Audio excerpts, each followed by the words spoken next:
What do you think? No. No, you don't want her to help. She can do things just like Einstein. She could do water. See? Einstein, can you do water? You want to wave? Oh, that's a good girl. Can Einstein do that? Can you wave?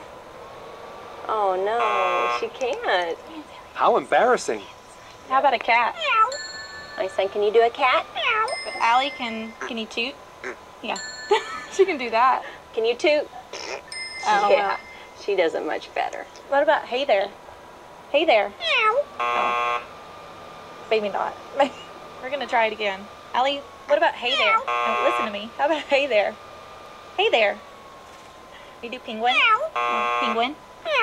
Yeah, I'm sure your bird can do that. What are you going to do? Can you do a chimpanzee? Try that, Allie. Wow, Allie, can you do a chimpanzee? She does a really good cat. I mean, come on. Uh-oh. She's broken. These contenders need a tiebreaker. Excited. Excited? See, that's excited. Excited? You think that's funny? Yeah. I'm sure there's something that Allie can do. She's cute. Well, I think it's a good thing that Einstein's going to be doing the competition then. But, you know, Allie, you are cute, and thanks for the help. We'll wave. How about we wave? Can you wave to him? Gonna wave? All right, why don't you tell her bye? How do you say when it's time to go?